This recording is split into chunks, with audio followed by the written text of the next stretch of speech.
Hi there, bonsai beginners. Once again, Bonsai Iligan here, and here's another clip intended for you. Today I'll talk about uh, how to appreciate bonsai. You see, when I was a beginner, I could not point out why I like to see bonsais. I kept staring at them, gazing at them. Uh, Unlike natural trees, I do not really look at natural trees as long or as scrutinizingly as bonsais. But somehow I give it a thought then. So here's my analysis.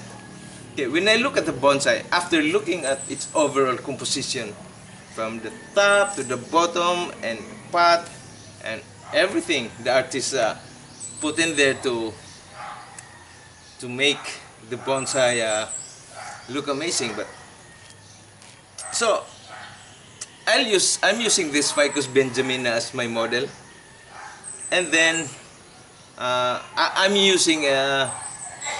talking about a style which they call an informal upright. There are many styles: formal upright, cascade, semi-cascade, literati, but I'm going to use this model.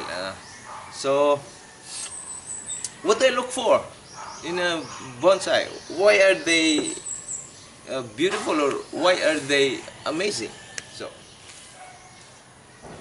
first I look at from the bottom to the top. That's how I analyze or scrutinize bonsais. So I'd like to see a wide root flare. See this wide root flare relative to its size, to its overall size of the bonsai.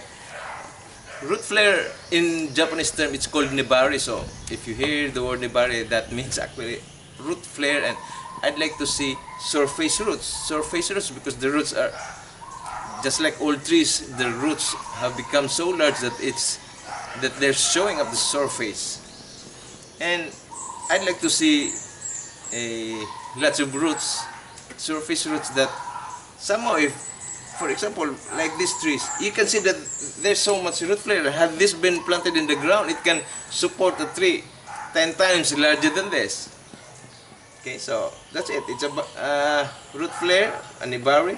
Then I go up the trunk to the apex. The trunk, I'd like to see thick trunk relative to the tree. See, so there are guidelines for that. Actually, the trunk should be the height should be around 6 to 12 times the thickness of your trunk.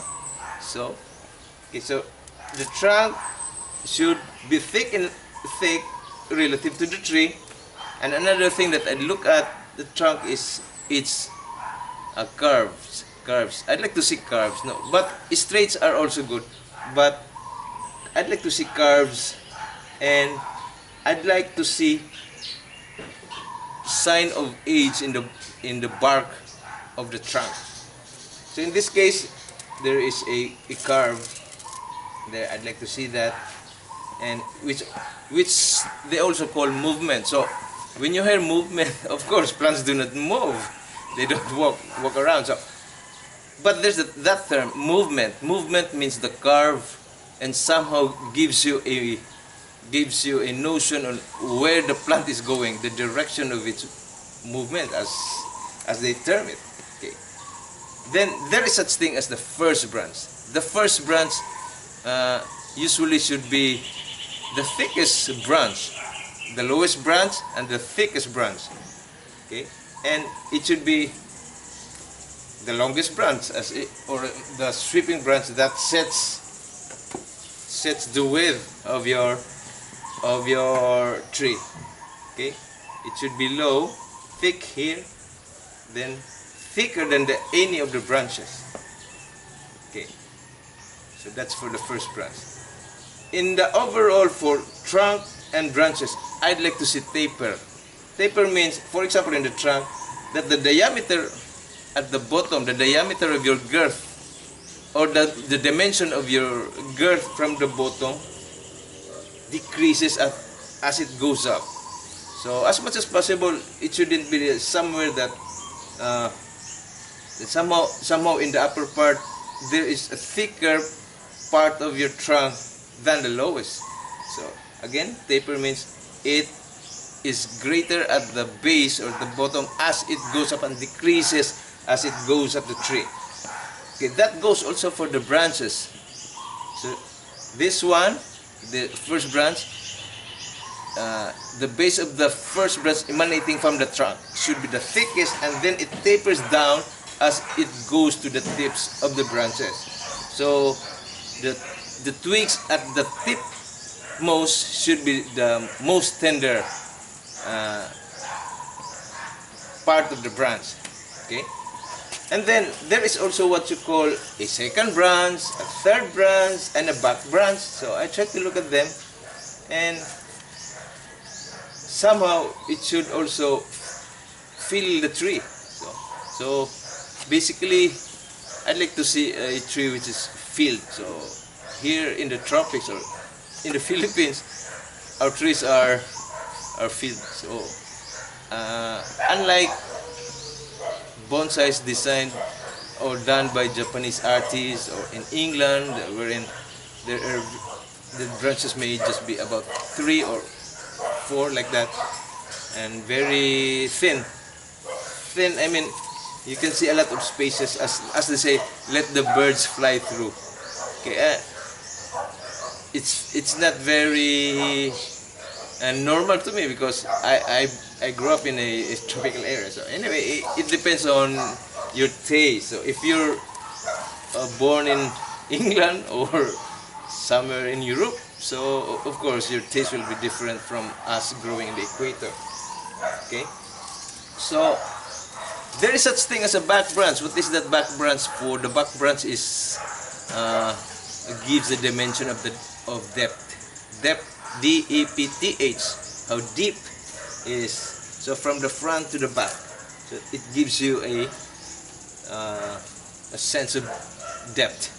Okay, and then as you go up the apex, so the tree must have an apex, or so it depends now on how sharp the apex is. So older trees have shallower apex, while younger trees have sharper apex. Anyway, it depends on the viewer again. So in this case, for me, I'd like to see a pronounced apex. So it should be sharp like this, the triangle like that. Okay, creates a triangle. So that's the apex. Okay, in the overall, there is such thing as asymmetry, symmetry, harmony, balance. See, so I'd like to see my bonsai stable on its path, rather than leaning too much and the weight is just placed in one side of the tree. Okay, so another thing is how this bonsai is planted in the pot. So again, the principle of asymmetry applies here. So I'd like to see more space here to create a landscape rather than here. So when I look at this tree like that, so this space here creates a sense of width. So I can imagine, it makes me imagine this is growing in a field, and I'm looking at it as a small person, and just looking at a tree so majestic, so much bigger than me, and I'm just a little creature compared to the tree. So, well, that's how I look at it. So when you buy, sometimes bonsai beginners just buy their bonsais. They do not like to go first. They buy, of course, they buy 1, 2, or 3 bonsais just for inspiration. Then they buy materials for them to create their own bonsai. Well, that's good, because I also started that way. I started with material, but eventually after just a few months, 3 months, and I was waiting and not learning at all, just looking at pictures, I got bored. So I bought a quite expensive bonsai, but I lost it eventually because I didn't have the skill. So, but anyway, that's how it started. I'm just sharing, and so that's basically how I appreciate bonsai. Well, there are questions, how do I attain this? How to attain large or with wider nibari? How do I attain movement? Well, that's another topic which I think I may make a video about that in the future. So that's for now. Good morning, have a nice day.